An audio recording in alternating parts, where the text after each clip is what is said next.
Bienvenue dans Islagraph Podcast. Ici, je vais t'aider à faire décoller ton activité avec des méthodes testées et approuvées en utilisant Instagram et ou un blog de manière éthique, sans prise de tête et en toute sérénité.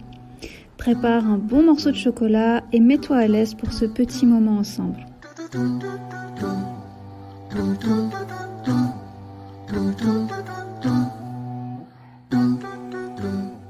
Hello et bienvenue dans le deuxième épisode d'Islagraph Podcast. Dans cet épisode, nous allons parler d'une erreur encore trop souvent commise et pourquoi c'est important de ne pas tout miser sur Instagram. De trop nombreuses personnes pensent encore qu'être sur Instagram, c'est suffisant. Pourquoi faire plus alors que la plateforme nous permet de partager des publications textes, des vidéos, de faire des lives, d'échanger avec sa communauté? Que demander de mieux? Eh bien pourtant, ce n'est pas suffisant d'être uniquement présente sur Instagram et ça peut même te faire manquer des opportunités. Avant de débuter, n'oublie pas de t'abonner au podcast et à me laisser ton avis. Je te propose que nous voyions ensemble pourquoi tu ne dois absolument pas être uniquement sur Instagram.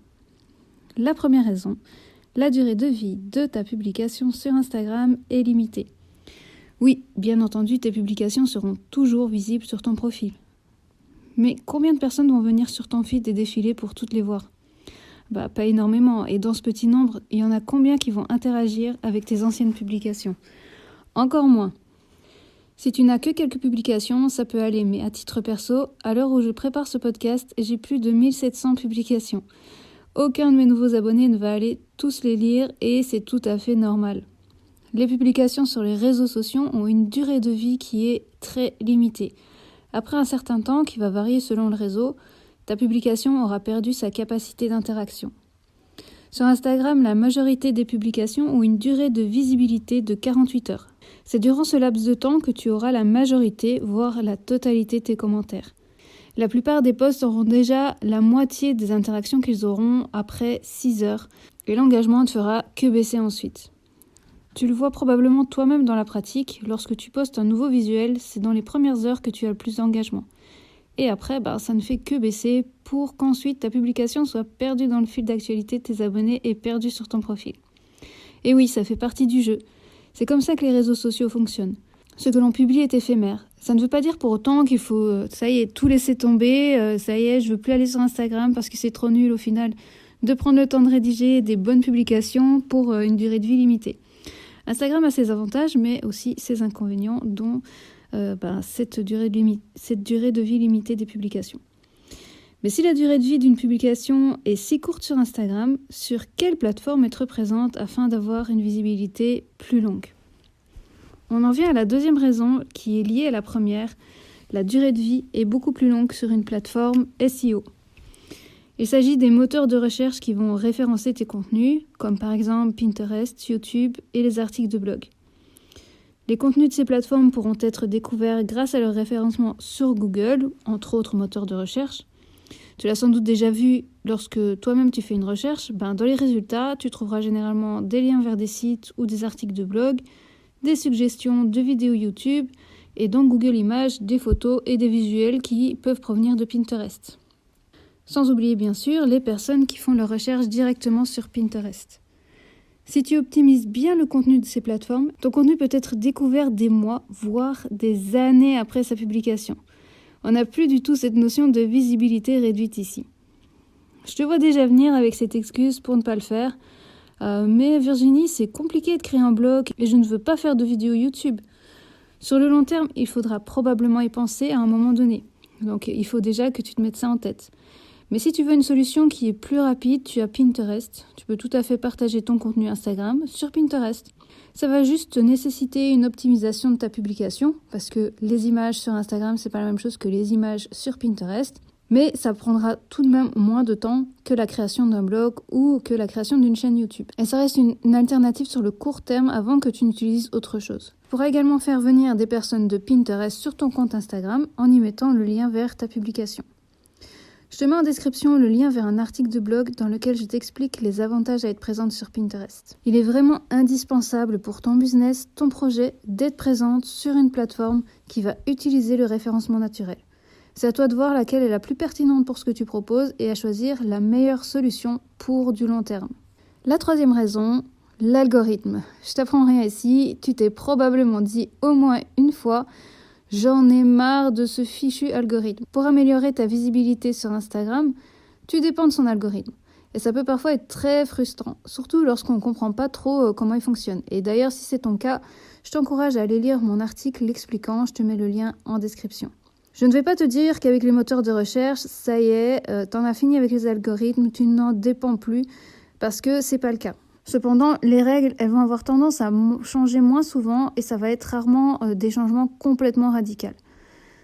Ça reste toujours relativement pareil, entre guillemets, avec une même ligne directrice. Alors je dis bien pareil, entre guillemets, car il y a des changements à prendre tout de même en considération. Donc il ne faut pas se dire, ça y est, c'est complètement terminé, ça ne change jamais, il y a des changements, mais c'est beaucoup moins souvent que sur Instagram, ça c'est sûr. Il y a encore d'autres raisons que je te garde pour un prochain épisode, de ne pas être uniquement sur Instagram, mais ici j'aimerais vraiment qu'on reste focus sur le référencement de ton contenu. Maintenant, c'est bien tout ça.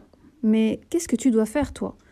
Tu n'as probablement pas le temps d'être présente partout, que ce soit sur tous les réseaux sociaux ou sur toutes les plateformes que les moteurs de recherche apprécient. Pour débuter, je te conseille d'être présente sur un réseau social qui t'aidera dans la création d'une relation avec ton audience et une plateforme qui est SEO friendly, qui te permettra d'être trouvée via les moteurs de recherche.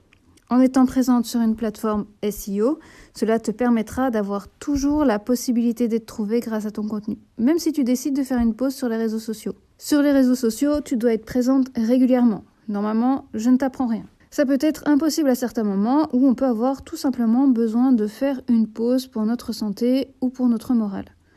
Si tu n'es présente que sur Instagram et que tu décides de faire une pause, eh bien, ton business, ton projet n'aura pas de visibilité durant cette pause. Étant donné que tu ne posteras plus sur Instagram, eh bien, ta visibilité, où est-ce qu'elle se fera ? En étant présente sur une autre plateforme qui va être référencée sur les moteurs de recherche, si tu as bien fait ton travail d'optimisation de tes contenus, tu pourras être découverte même si tu n'es pas présente pour le moment. Donc ça, c'est vraiment hyper intéressant parce que il y a des moments où on ne peut pas être sur Instagram et c'est tout à fait normal, nous avons une vie en dehors d'Instagram, heureusement d'ailleurs. Il y a des moments où tout simplement on n'a pas envie, c'est normal aussi. Mais lorsqu'on est présente sur Instagram pour son business, c'est vrai que ça peut causer des soucis en termes de visibilité, surtout si on est présent que sur Instagram. C'est une raison supplémentaire pour ne pas être présente uniquement sur ce réseau et de privilégier des plateformes qui vont te permettre d'être toujours découverte via du contenu, même si tu n'es pas présente. Donc, je te conseille vivement, comme je te l'ai dit juste un petit peu plus tôt, d'être présente sur un réseau social plus une plateforme au minimum. Et au fil du temps, tu pourras être présente sur plusieurs réseaux sociaux et sur plusieurs plateformes qui vont être référencées sur les moteurs de recherche. Et si tu peux déléguer certaines choses, c'est encore mieux, surtout pour les réseaux sociaux. Mais il vaut mieux commencer uniquement avec un de chaque et d'être régulière pour les deux que de vouloir faire tout en même temps. Dans un prochain épisode, nous verrons une autre alternative qui va compléter celle que nous avons vue dans cet épisode et qu'il est tout aussi important de mettre en place, je dirais même essentiel, la chose la plus importante à mettre en place en supplément d'Instagram. Pour résumer cet épisode, et s'il n'y a qu'une chose que tu dois retenir, c'est que Instagram n'est pas suffisant comme présence en ligne pour un business, pour des prestataires de services ou autres, et qu'il est indispensable de prendre le temps d'avoir une présence ailleurs, notamment via des plateformes que les moteurs de recherche vont référencer. Tu trouveras tous les liens dont je te parle dans cet épisode dans la description, et je te dis à très bientôt.